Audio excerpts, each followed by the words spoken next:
Hallo und willkommen zu unserer Serie Mein Laptop von innen. Hier möchte ich euch in einem schnellen Überblick zeigen, wie ihr den Akku tauscht und wie ihr an die wichtigsten Komponenten herankommt, wie SSD, RAM, Lüfter. Ich zeige euch dabei das Innenleben des Laptops. Ich zeige euch auch, was es an Tipps und Tricks noch gibt, was ihr vielleicht beachten müsst.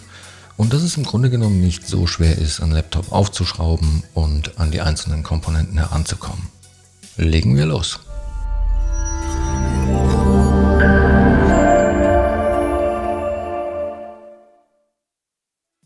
So, wir haben hier ein Lenovo ThinkPad und zwar ein T480S und ich zeige euch auch gleich, wo ihr die genaue Modellbezeichnung findet.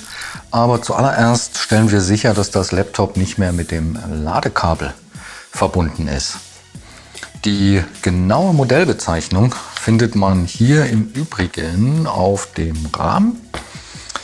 Und ja, mit dieser Modellbezeichnung findet ihr eben auch super einfach alle Ersatzteile speziell für dieses Modell bei uns im Shop.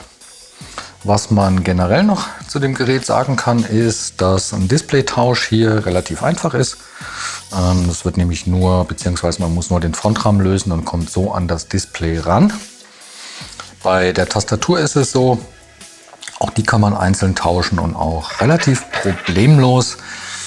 Unter den beiden Clickpads hier sind jeweils Schrauben. Die Clickpads kann man tatsächlich einfach hier abhebeln und dann sieht man hier eine Schraube, auf der anderen Seite ist das dann genauso. Und wenn man die gelöst hat, kann man die Tastatur quasi so ein bisschen nach hinten schieben und dann nach oben hin rausnehmen. Das sind natürlich Kabel unten dran, also die muss man dann natürlich lösen. Man klappt die dann raus, kann die Kabel lösen, aber extrem einfach die Tastatur hier zu tauschen. Die Clickpads kann man dann auch einfach hier wieder drauf machen und das Touchpad kann man in dem Fall auch einzeln tauschen. Um das Gerät jetzt zu öffnen, muss man zuallererst alle Schrauben lockern, die hier um das Gerät herumlaufen, und da ist es so, die werden auch tatsächlich nur gelockert.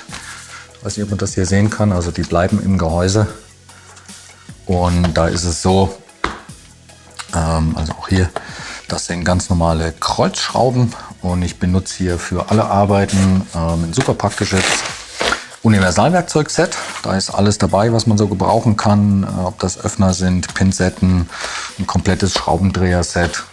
Ups. Mit allen erdenklichen Aufsätzen, die ich mir jetzt hier schon mal zurechtgelegt habe. Und ja, das Gerät hier wird hauptsächlich von den Schrauben gehalten, also es gibt nicht wahnsinnig viele Einraststellen. Und es ist auch so, dass das hier vorne eingehakt ist. Deswegen sind hier auch keine Schrauben. Das heißt, wenn man das öffnet, und dafür nehme ich jetzt hier einen Öffner aus dem Werkzeugset, dann sollte man auf jeden Fall eher auf der Rückseite anfangen. Und meistens ist es auch so, dass, das kann man hier echt gut sehen, wenn man die Schrauben löst, kommt einem das meistens schon so ein bisschen entgegen. Also es ist eigentlich eine relativ einfache Sache, das hier aufzumachen.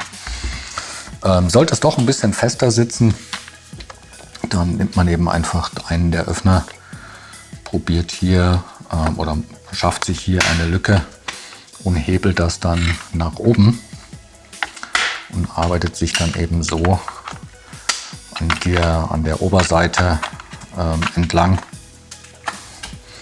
Auch hier an der Seite kann man das hochhebeln, bis einem das quasi schon so ein bisschen entgegenkommt.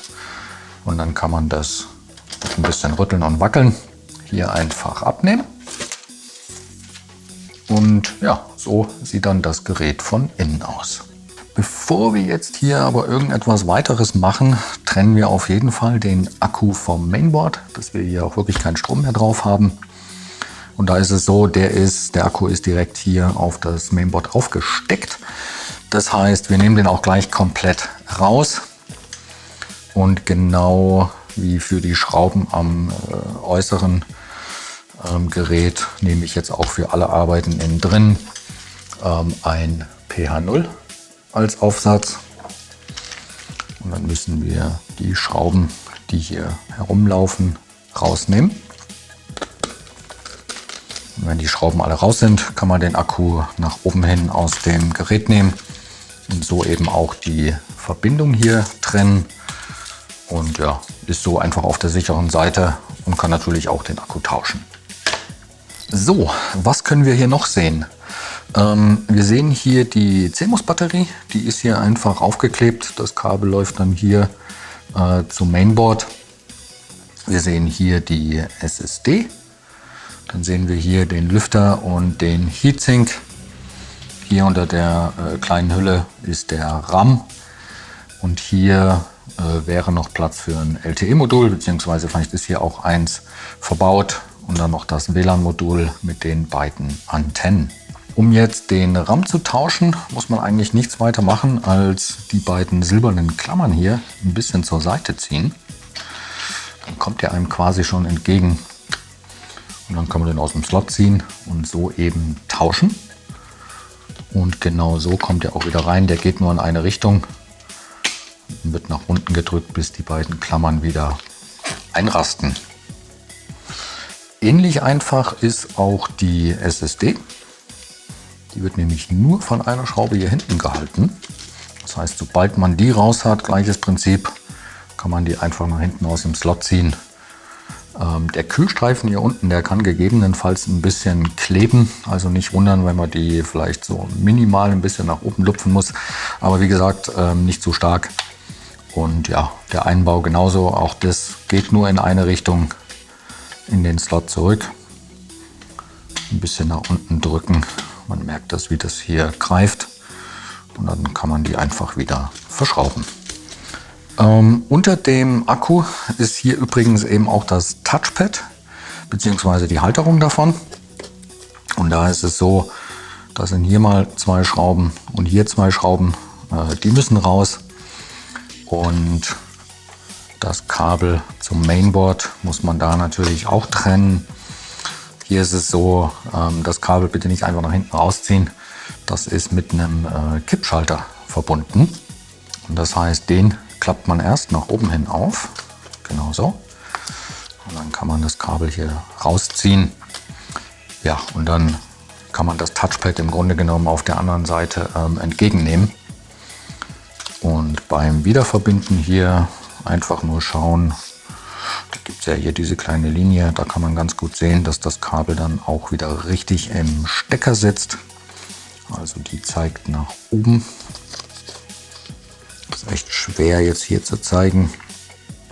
Genau so. Wird wieder zugeklappt und dann sieht man, die schwarze Linie ist weg. Und ja, also auch ein Touchpad-Tausch ist tatsächlich, wenn auch selten, aber problemlos möglich hier. Beim Lüfter ist es hier so, den kann man nicht einzeln tauschen. Der kommt komplett zusammen mit dem Heatsink. Ist aber auch kein Ding. Das wird nämlich alles insgesamt nur von diesen 4 Schrauben hier gehalten. Also unter dem Klebedings hier ist auch noch eine. Und hier sieht man das Kabel zum Mainboard. Das kann man auch einfach nach hinten hin rausziehen. Ich würde da am Stecker fassen, um die Kabel da nicht zu stressen.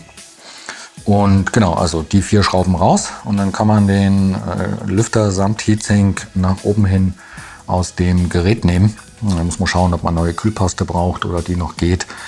Und den dann einfach so auch wieder einbauen. Beim Stecker, da ist es so, falls man sich da mal nicht sicher ist oder keine Markierung drauf ist, da kann man auf einer Seite hier Kontakte sehen. Und die zeigen in dem Fall nach unten beim Wiederverbinden. Und es ist auch super wichtig, das nicht zu vergessen, sonst muss man nämlich den ganzen Kladderadatsch nochmal aufmachen. Und das will man eher nicht. Da also schauen, dass der wieder richtig drin sitzt, ganz zum Anschlag. Wieder verschrauben und ja, also auch echt ziemlich einfach hier. So, Akku-Einbau ist einfach so, dass man, wenn man den hier auf die Gewinde drauflegt, man den hier vorne erstmal noch ein bisschen einhakt und dann sitzt der hier schon mal richtig und dann drückt man den hier quasi auf die Verbindung zum Mainboard drauf. Ja, der sitzt dann eigentlich schon und dann muss man den auch nur verschrauben da es ja kein separates Kabel gibt. Ja, und schon kann man die Unterseite wieder verbinden. Ja, und die kommt jetzt eben, wie gesagt, hier vorne kann man das ganz gut sehen. Das wird jetzt hier erstmal auf der Vorderseite eingehakt. Da einfach schauen, dass wirklich alle von diesen Ausbuchtungen wirklich unten drunter sitzen. Und dann kann man das nach oben hin zudrücken. Und wie gesagt, das wird hauptsächlich durch die Schrauben gehalten. Also man kann das schon hier zwar richtig press zusammendrücken, aber das meiste wird dann eben von den Schrauben gehalten. Das heißt, da einfach alles zuschrauben. Nachdem man das zugeschraubt hat, einfach noch mal gucken, ob dann wirklich hier alles ordentlich verschlossen ist. Und ja, so schnell hat man das hier alles erledigt. So, ich hoffe, das Video hat euch weitergeholfen.